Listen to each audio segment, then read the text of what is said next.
ನಮಸ್ಕಾರ ವೀಕ್ಷಕರೇ. ರಾಜಕಾರಣದಲ್ಲಿ ಶಾಶ್ವತ ಶತ್ರುಗಳು ಇಲ್ಲ, ಶಾಶ್ವತ ಮಿತ್ರರು ಇಲ್ಲ ಎಂಬ ಮಾತಿದೆ. ಆದರೆ ಕರ್ನಾಟಕ ಕಾಂಗ್ರೆಸ್ನಲ್ಲಿ ಈಗ ನಡೆಯುತ್ತಿರುವುದನ್ನು ನೋಡಿದರೆ ಶಾಶ್ವತ ಶಿಷ್ಯರೂ ಇಲ್ಲ ಎಂಬ ಹೊಸ ಪಾಠ ಶುರುವಾದಂತಿದೆ. ಒಂದು ಕಾಲದಲ್ಲಿ ಸಿದ್ದರಾಮಯ್ಯ ಅಂದರೆ ಜೀವ ಬಿಡುತ್ತಿದ್ದ ನಾಯಕರು ಸಿದ್ದರಾಮಯ್ಯನವರ ಬೆಂಗಾವಲಾಗಿ ನಿಂತು ವಿರೋಧಿಗಳಿಗೆ ನಡುಕ ಹುಟ್ಟಿಸುತ್ತಿದ್ದ ಆಪ್ತ ಶಿಷ್ಯರು ಈಗ ಒಬ್ಬೊಬ್ಬರಾಗಿಯೇ ದೂರವಾಗುತ್ತಿದ್ದಾರಾ ಎಂಬ ಪ್ರಶ್ನೆಗಳು ಮೂಡುತ್ತಿವೆ. ಹೌದು, ಕರ್ನಾಟಕದ ರಾಜಕೀಯ ಅಖಾಡದಲ್ಲಿ ಈಗ ಅತಿ ದೊಡ್ಡ ಬಾಂಬ್ ಸಿಡಿದಿದೆ. ಒಂದೇ ಬಳ್ಳಿಯ ಹೂಗಳಂತಿದ್ದ ಸಿದ್ದರಾಮಯ್ಯನವರ ಟೀಮ್ ಈಗ ಛಿದ್ರಗೊಂಡಿದೆ. ಮುಖ್ಯಮಂತ್ರಿ ಕುರ್ಚಿಯ ಕದನ ನಡೆಯುತ್ತಿರುವಾಗ ತನ್ನ ಬೆನ್ನಿಗೆ ನಿಲ್ಲದ ಶಿಷ್ಯರ ವಿರುದ್ಧ ಸಿದ್ದರಾಮಯ್ಯನವರೇ ಈಗ ಅಡ್ಡಗಾಲು ಹಾಕಲು ಶುರು ಮಾಡಿದ್ದಾರಂತೆ. ಮಂತ್ರಿ ಸ್ಥಾನಕ್ಕಾಗಿ ಕಾಯುತ್ತಿರುವ ಜಮೀರ್ ಅಹಮದ್ ಖಾನ್ ಮತ್ತು ಉಪಮುಖ್ಯಮಂತ್ರಿ ಪಟ್ಟದ ಮೇಲೆ ಕಣ್ಣಿಟ್ಟಿರುವ ಸತೀಶ್ ಜಾರಕಿಹೊಳಿ ಅವರಿಗೆ ಸ್ವತಃ ಸಿದ್ದರಾಮಯ್ಯನವರೇ ಬ್ರೇಕ್ ಹಾಕ್ತಿದ್ದಾರಾ?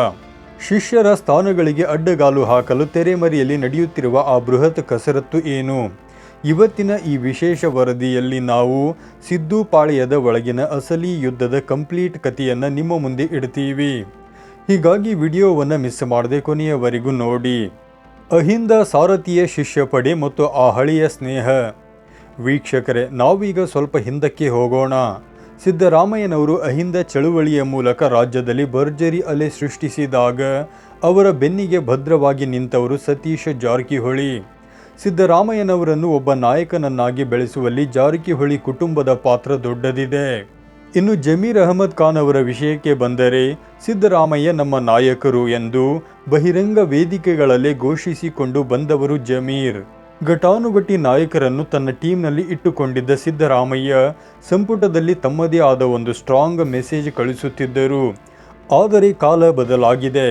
ಮುಖ್ಯಮಂತ್ರಿ ಗದ್ದುಗೆಯಿಂದ ಕೆಳಗಿಳಿಯುವ ಸಂದರ್ಭ ಬಂದಾಗ ಅಥವಾ ಅಧಿಕಾರ ಹಂಚಿಕೆಯ ಮಾತುಕತೆ ನಡೆದಾಗ ಈ ಶಿಷ್ಯರು ತನ್ನ ಪರವಾಗಿ ನಿಲ್ಲಲಿಲ್ಲ ಎಂಬ ನೋವು ಸಿದ್ದರಾಮಯ್ಯನವರನ್ನು ಕಾಡುತ್ತಿದೆ ಎಂದು ಹೇಳಲಾಗುತ್ತಿದೆ.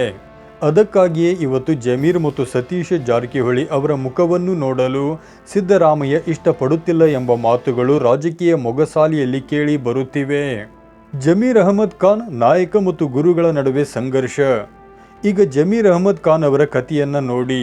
ಮೊದಲ ಪಟ್ಟಿಯಲ್ಲಿ ಜಮೀರ್ ಅವರಿಗೆ ಸಚಿವ ಸ್ಥಾನ ತಪ್ಪಿಸಿದ್ದೇ ಸಿದ್ದರಾಮಯ್ಯನವರು ಎಂಬ ಗುಸುಗುಸು ರಾಜಕೀಯ ವಲಯದಲ್ಲಿ ಜೋರಾಗಿದೆ. ಎರಡನೆಯ ಪಟ್ಟಿಯ ಫೈನಲ್ ವೇಳೆಯೂ ಜಮೀರ್ಗೆ ಸ್ಥಾನ ಕೊಡಬಾರದು ಎಂದು ಸಿದ್ದರಾಮಯ್ಯ ಪಟ್ಟು ಹಿಡಿದಿದ್ದಾರಂತೆ. ಇತ್ತೀಚೆಗೆ ಮಾಧ್ಯಮಗಳ ಮುಂದೆ ಮಾತನಾಡಿದ ಜಮೀರ್ ಅಹಮದ್ ಅವರು ಒಂದು ಅಚ್ಚರಿಯ ಹೇಳಿಕೆ ನೀಡಿದ್ದಾರೆ. ಸಿದ್ದರಾಮಯ್ಯನವರು ನನ್ನ ನಾಯಕರು ನಿಜ, ಆದರೆ ರಾಜಕೀಯದಲ್ಲಿ ನಾಯಕರು ಬೇರೆ, ಗುರು ಬೇರೆ ಎಂದಿದ್ದಾರೆ. ಜಮೀರ್ ಪ್ರಕಾರ ಅವರ ರಾಜಕೀಯ ಗುರು ಒಬ್ಬರೇ, ಅವರು ಸನ್ಮಾನ್ಯ HD ದೇವೇಗೌಡರು. ಸಿದ್ದರಾಮಯ್ಯನವರನ್ನು ಕೇವಲ ನಾಯಕನ ಸ್ಥಾನಕ್ಕೆ ಸೀಮಿತಗೊಳಿಸಿ ದೇವೇಗೌಡರನ್ನ ಗುರು ಎಂದು ಕರೆಯುವ ಮೂಲಕ ಜಮೀರ್ ಹೊಸ ವಿವಾದಕ್ಕೆ ನಾಂದಿ ಹಾಡಿದ್ದಾರೆ. ಈ ಹೇಳಿಕೆ ಸಿದ್ದರಾಮಯ್ಯನವರ ಕೆಂಗಣ್ಣಿಗೆ ಗುರಿಯಾಗಿದೆ ಎಂದು ಹೇಳಲಾಗುತ್ತಿದೆ. ಹೆಚ್ಚುವರಿ DCM ಸ್ಥಾನಕ್ಕೆ ಸಿದ್ದು ಹಾಕಿದ್ದ ಅಡ್ಡಗಾಲು. ಇನ್ನು ಸತೀಶ್ ಜಾರಕಿಹೊಳಿ ಮತ್ತು MB ಪಾಟೀಲ್ ಅವರ ವಿಷಯಕ್ಕೆ ಬರೋಣ. ರಾಜ್ಯದಲ್ಲಿ ಹೆಚ್ಚುವರಿ ಉಪಮುಖ್ಯಮಂತ್ರಿ ಸ್ಥಾನಗಳನ್ನು ಸೃಷ್ಟಿಸಬೇಕು ಎಂಬ ಕೂಗು ಜೋರಾಗಿದೆ. ಸತೀಶ್ ಜಾರಕಿಹೊಳಿ ಮತ್ತು MB ಪಾಟೀಲ್ ಈ ಸ್ಥಾನದ ಪ್ರಬಲ ಆಕಾಂಕ್ಷಿಗಳು. ಆದರೆ ಈ ಪ್ರಸ್ತಾವನೆಗೆ ಸ್ವತಃ ಸಿದ್ದರಾಮಯ್ಯನವರೇ ವಿರೋಧ ವ್ಯಕ್ತಪಡಿಸಿದ್ದಾರಂತೆ. ಯಾವುದೇ ಕಾರಣಕ್ಕೂ ಹೆಚ್ಚುವರಿ DCM ಸ್ಥಾನಗಳ ಸೃಷ್ಟಿ ಬೇಡವೇ ಬೇಡ ಎಂದು ಸಿದ್ದರಾಮಯ್ಯ ಹೈಕಮಾಂಡ್ ಮುಂದೆ ಪಟ್ಟು ಹಿಡಿದಿದ್ದಾರಂತೆ. ಅದರಲ್ಲೂ ಮುಖ್ಯವಾಗಿ ಸತೀಶ್ ಜಾರಕಿಹೊಳಿ ಅವರಿಗೆ DCM ಪಟ್ಟ ಸಿಗಬಾರದು ಎಂದು ಸಿದ್ದರಾಮಯ್ಯ ಒತ್ತಡ ಹಾಕುತ್ತಿದ್ದಾರೆ ಎಂಬ ಮಾಹಿತಿ ಹೊರಬಿದ್ದಿದೆ.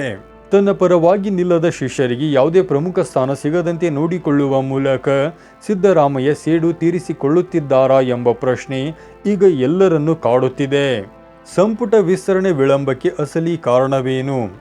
ವೀಕ್ಷಕರೇ, ಸಚಿವ ಸಂಪುಟ ವಿಸ್ತರಣೆ ಯಾಕೆ ಇಷ್ಟೊಂದು ವಿಳಂಬವಾಗುತ್ತಿದೆ ಗೊತ್ತಾ? ಇದಕ್ಕೆ ಮುಖ್ಯ ಕಾರಣ ನಾಯಕರ ನಡುವೆ ಒಮ್ಮತ ಮೂಡದಿರುವುದು.